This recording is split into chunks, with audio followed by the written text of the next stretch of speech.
हरिओम हरिओम हरिओम।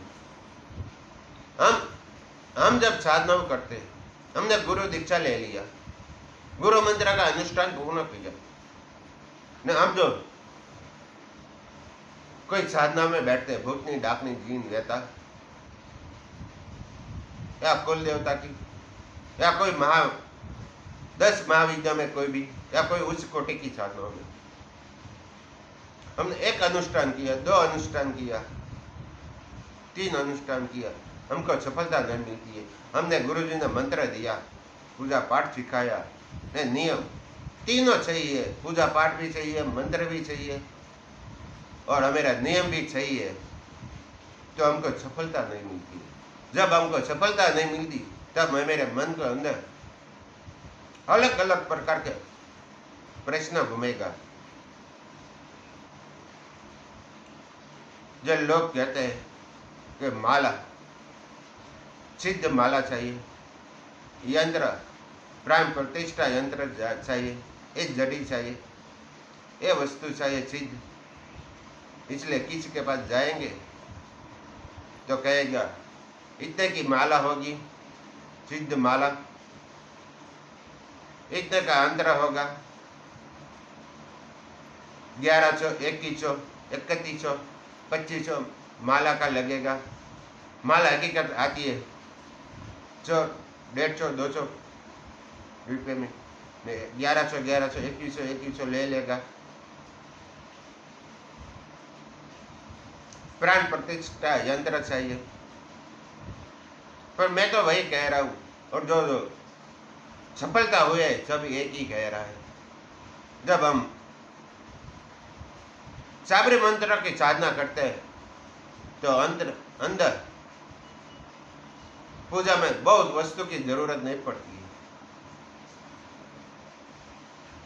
है। अमुक जो पेशनल साधना होती है, अंदर यंत्र की जरूरत पड़ती है। अरे प्राण प्रतिष्ठा हो या ना हो, उसमें कोई फर्क नहीं पड़ता। आपने जिससे पाचे लिया उसका क्या गारंटी है 100%? तो आपको प्राण प्रतिष्ठा ही यंत्र दिया, जो माला दिया ये 100% सिद्ध करके दिया।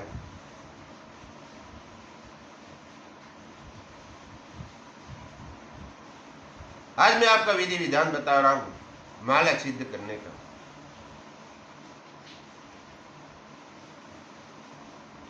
माला 2 तरह के सिद्ध होती है। एक तो जो एक माला है ये आप सब साधनाओं में यूज कर सकते हो। પછી छोटी साधना है, भूतनी डाकनी हो या 10 महाविद्या में कोई भी हो, एक माला है स्पेशल एक ही साधनाओं में।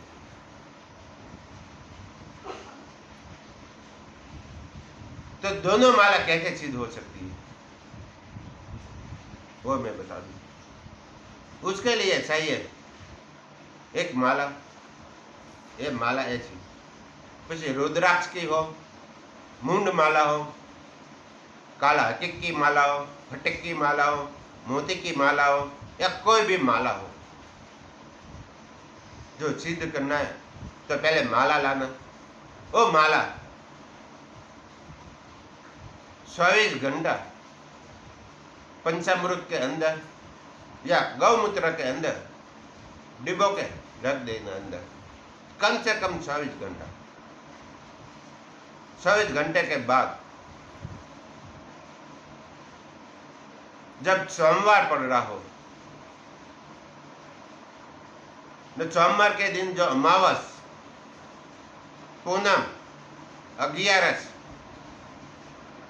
या सोमवार के दिन कृष्ण पक्ष की 13, 14 और अमावस, तीनों में से कोई भी पड़ रहा हो, या कोई बड़ा दिन आता हो, शुभ दिन, जहाँ होली, दीपावली, शिवरात्रि, ऐसा कोई बड़ा शुभ दिन आता है, जन्माष्टमी, वही एक दिन में सिद्ध हो सकता। उसके लिए आपको जाना पड़ेगा शिवालय में, शंकर भगवान के स्थान। जहाँ शिवालय है वहाँ जाकर कम से कम 1-1.5 घंटे का टाइम लगेगा। आपको कोई डिस्टर्ब ना पड़े और टाइम हिसाब से कर लेना। उसमें टाइम का कोई फिक्स नहीं, कौन सी सुबह करो, दोपहर में करो कि रात में करो या शाम को करो, ऐसा कोई टाइम का फिक्स नहीं है। लेकिन आप जब तक 1-1.5 घंटा 2 घंटा का टाइम लगता है तब आपको कोई डिस्टर्ब करने वाला नहीं होना चाहिए। शिवालय में जाकर भोलेनाथ से पंचामृत पूजा पाठ करके, पंचोदश से पूजा पाठ करके उसके सामने बैठ जाना। जो तामसिक साधनाओं के लिए करनी है तो दक्षिण की ओर मुख करके बैठ जाना। तामसिक साधनाओं के लिए जो नहीं करनी है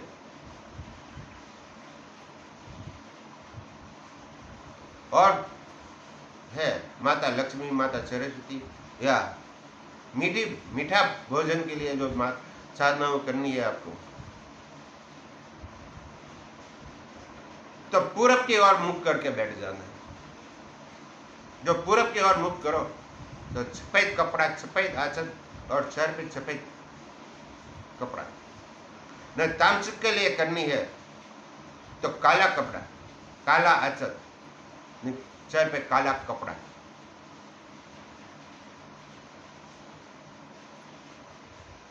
तामसिक के लिए ये, और बाकी वो दीपक, मिट्टी का एक दीपक ले लेना, अंदर कोई भी रुई चलेगी। दीपक के अंदर शुद्ध देसी गाय की और 108 बेल पत्र और जो धतूरा का फूल मिल जाए तो एकदम बढ़िया है, ना मिले तो चलेगा। 108 बेल पत्र लेकर बेल पत्र के ऊपर एक पत्ते के अंदर 3 पत्ती आती है, तीनों पत्ती के ऊपर श्री राम श्री राम श्री राम लिख लेना। पूजा करके स्नान करवा के जो आपने जो माला लिया ना, माला ऐसी घुमा के शिवालय के अंदर पहरा देना। પછી कोई भी माला हो, मुंड माला हो, रुद्राक्ष की हो, काला हकीक की हो, कोई भी माला हो, पहरा कर जो बेल पत्र है उसकी पूजा करके भोलेनाथ को अर्पण कर देना। 108 के बेल पत्र। जो आपके पास भोलेनाथ का कोई मंत्र है पैसे तो वो मंत्र से करना, वो नहीं है तो ओम नमः शिवाय का मंत्र का जाप करके बेल पत्र उसको चढ़ा देना। चढ़ाने के बाद हाथ में पानी लेकर संकल्प ले लेना और संकल्प के साथ आपको माला जो सब साधनाओं के लिए करनी है तो अंदर ये बोलना कि सब साधना के लिए ये माला मेरी जीत और उजागर कर दो। आपका वाद अंदर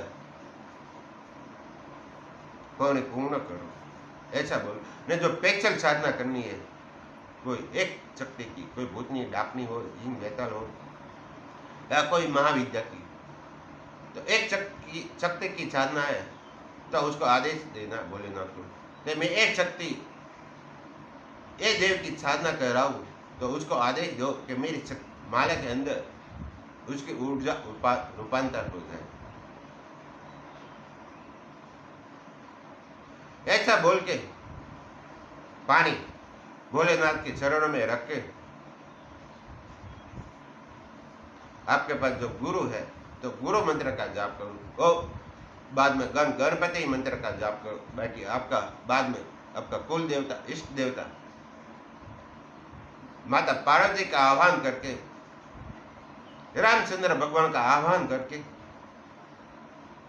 जो पेचल एक मंत्र की, एक ऊर्जा की साधना करनी है, तो एक शक्ति की, तो भोलेनाथ का मंत्र का आह्वान करके, जाप करके, आपके पास जो जो शक्ति की साधना करनी है उसका जो मंत्र है, उसका मंत्र का जाप करें 108 बार। न पर्सनल जो है सब साधनाओं के लिए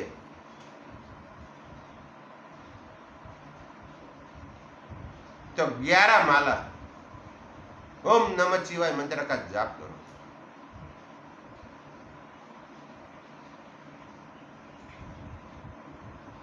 आपके पास गुरु नहीं है,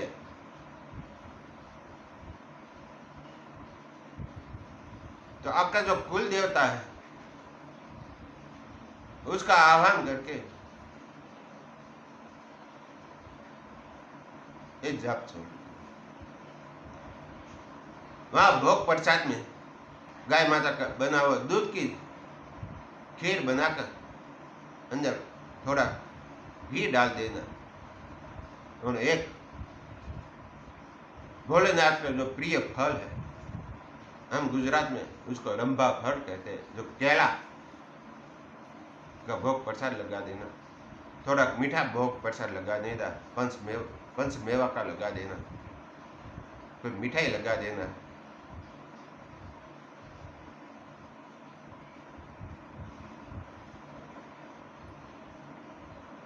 और ये मंत्र का जाप पूर्ण करके वहां से खड़ा हो जाना। खड़ा हो जाने के बाद 1 घंटा तक वहां ही माला उसके गले में रहने देना, भोलेनाथ की पीने पे। कम से कम 1 घंटा, ज्यादा समय रहे तो बढ़िया है। नहीं, रात को शाम को आपको गए तो पूरी रात रह जाए तो एकदम उजागर, तो सुबह जल्दी जाकर ले लेना। जो दिन में गए तो कम से कम 1 घंटा वहां रहने देना। बाद में उठाकर कोरा सिंदूर, जो हनुमान जी महाराज को हम चढ़ाते हैं, वो कोरा सिंदूर लेकर ये माला उसके अंदर डुबो देना। कम से कम 7 दिन अंदर रहने देना, आपकी माला सिद्ध होगी। पर माला जो सिद्ध किया ने उसके जाप किया, तो ये माला कभी जमीन के ऊपर मत रख कि नहीं गले में धारण करना। ये माला कभी गले में धारण भी नहीं करना, ये माला जमीन पे भी नहीं रखना। ये 2 नियम का पालन जरूर करना। ने माला सिद्ध माला किया तो असिद्ध न हो जाए, उसका पूर्ण ध्यान। बस हरिओम हरिओम हरिओम।